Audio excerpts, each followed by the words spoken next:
Hey there!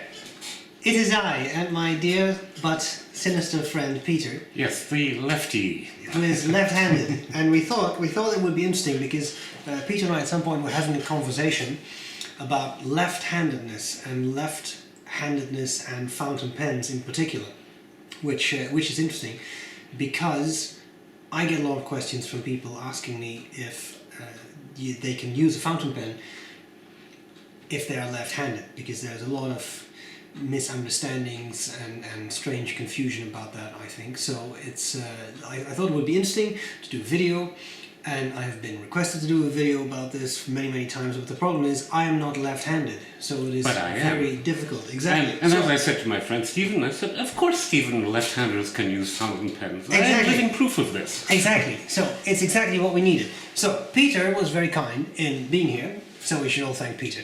But we should also be very happy with the short list of topics that he compiled, because I thought that was very helpful. So the first thing that we should address, and I think that we will maybe talk about that a little bit, and then we will sort of adjust the camera so that you can also see it. But the first thing that should be addressed is different ways to hold the pen.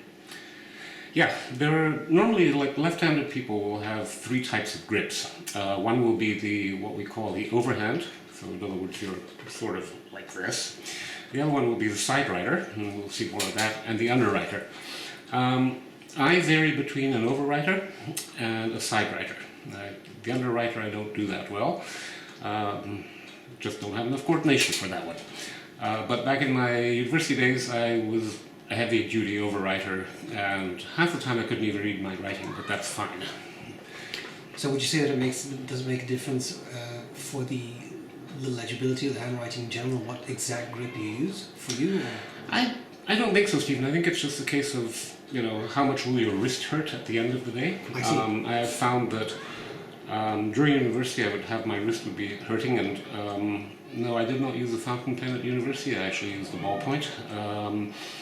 But through the years I've adjusted my grip to be more on the side writer. The disadvantage of that, and we'll see that when the demo comes through, is that you will eventually get ink on this part of your hand. Hey, it comes with the territory, and there are ways to work around that. Blotting paper is one of the ones trick that I use. Or typing. Yes, typing too. Yes. But what's the fun in that? For fun. Yes, no fun in there. Alright, so we have that. The second topic that is interesting is that of the choice of nib. So, what's your thoughts on that?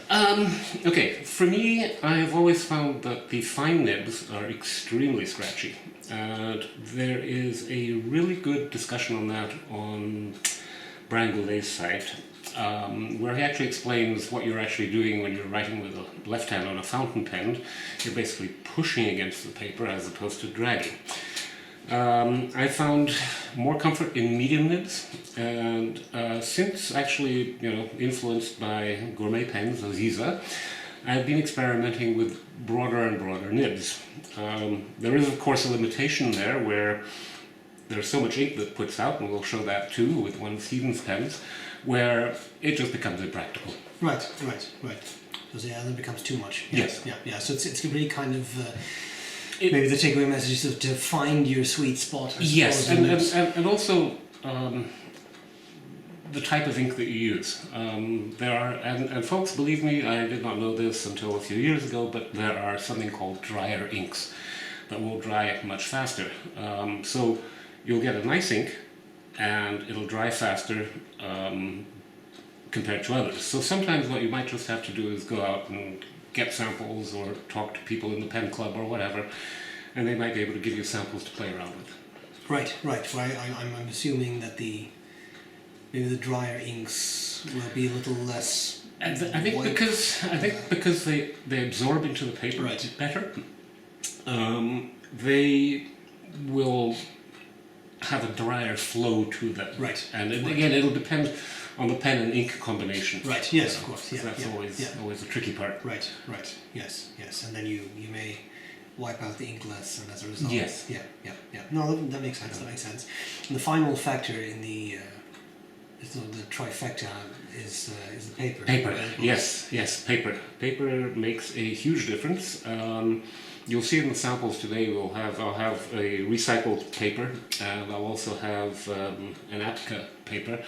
I normally tend to use Rhodia, but I just happen to have this Apka around, so we'll use that. I find that the more coating the paper has, in other words, Rhodia, Clairefontaine, the ink will sometimes look nicer, it'll just take longer to dry, versus sometimes on the Staples copy paper, it'll work wonderfully well. And we can get into that a little bit later on. Sounds good. Yep, that sounds good. And then one more thing that we just discussed right before we started to shoot this video that Peter brought up, and that I thought was very interesting because that's something I had never given any consideration, is the fact that a lot of people wear their watch on the left wrist. And if you are right-handed, that is not necessarily an issue when you are writing, but if you are left-handed, then that can become an issue, because then you are writing with the same hand that may be attached to a wristwatch, yes, which leads to specific issues. Such as if you're using a watch that is somewhat higher on the wrist, so a little bit higher like here, it'll actually throw your wrist off, and when that happens, obviously your writing is going to change. And I found that one of the watches that I have, which happens to be a G-Shock, my writing will be completely different than from a regular dress type watch that I have. Right. The height and maybe the height and the way your wrist is actually working on the pen. Right. That all affects it. Yes. Yep. This all makes sense to me now. Hopefully it makes sense to you. Yes. If not, write to 1-800 it didn't make sense. Or better yet, call that number, because writing to a number would be very strange. You can text to the number. You can text to the Yes, number. yes, Yes, you can text the number, and we have a dedicated team of 500 people reading these messages. And Waiting for your call. Yes, waiting for your call, and we will raise much money that way for a charity. Now, Or something. Or something, yes. I think that covered. Yes, I think that about covers the main points. Yes. I'm quite sure people will want to actually see us in action, Exactly. as opposed to my pretty face that's here. Yes. And yours. Two. Yes, Very. As these are not being around, I have to sub in for her. I'll have to I'll both have to do have that. to work with what we've got. So, if you have any comments, if you are a left-handed writer, or if you have any questions for left-handed writers, then of course you can always leave them at the bottom of the video, and we shall try to respond. I'm just committing Peter to this, whether he wants to or not, but he shall see this too, and that's pretty much it. So let's do some writing samples. Yes, samples, these are fun writing uh, samples. Yes, I think that might be informative. Okay. So there we go. Okay, so one of the grips that we have is the infamous overwriter, so we'll just try doing that.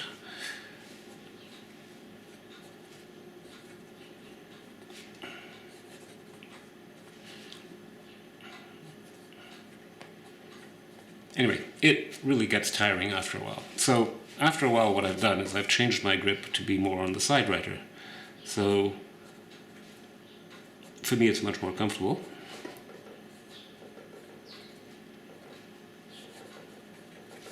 And we're not into the handwriting lessons here.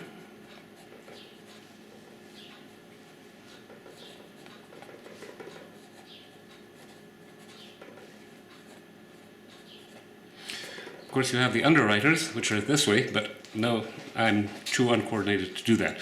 The nib that I'm using on this is a medium, and it's a Caran d'Ache. I will now just change this out a little bit, and we'll just go to another pen, which is this Obelix 88, which I actually had modified with a broad nib, just to show you folks. So.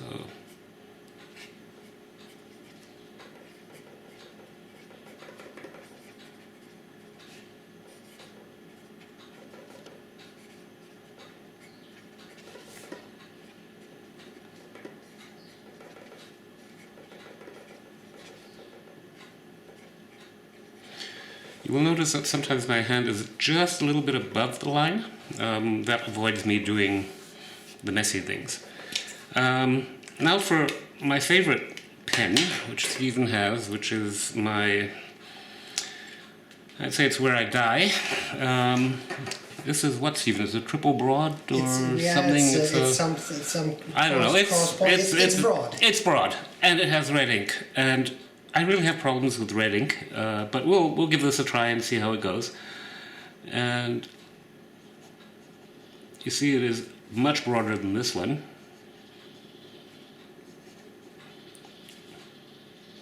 It just pools ink.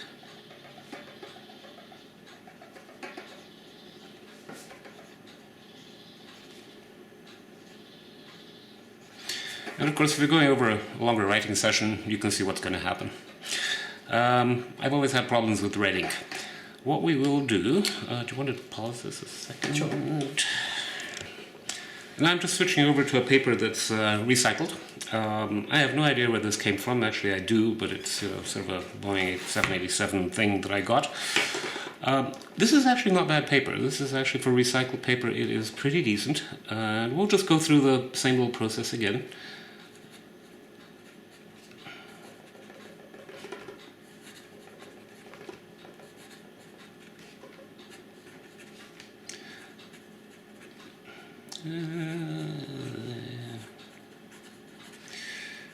I'm not as practiced as Stephen at doing this, but I will eventually get the hang of it. I've watched enough videos that I can sort of kind of mimic.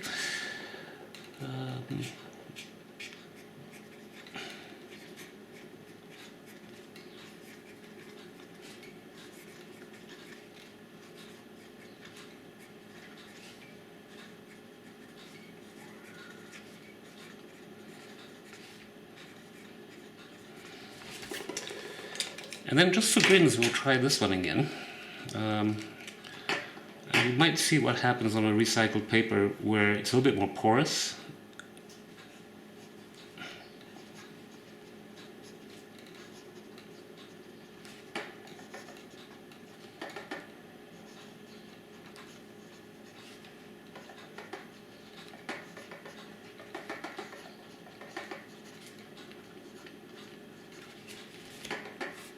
Yeah, it's about as good.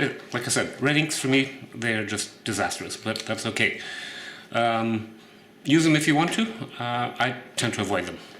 And then Stephen has something humongous here. I did get a chance to play with it this weekend, and he says it does flex writing, and I don't know how my flex writing is because I haven't actually tried this.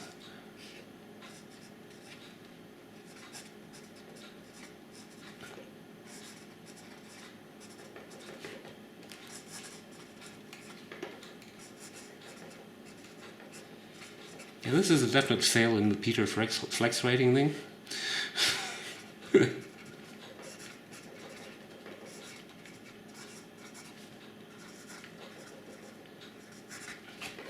But again, you'll see, it does throw out more ink than us lefties are used to. So, yes, mediums is where I would start. Broads, you'll have to play around with them and see. I do have a pen on order that is a stub, and yeah, we might be able to, if you guys enjoyed this video, we might actually be able to do another video with that stub nib.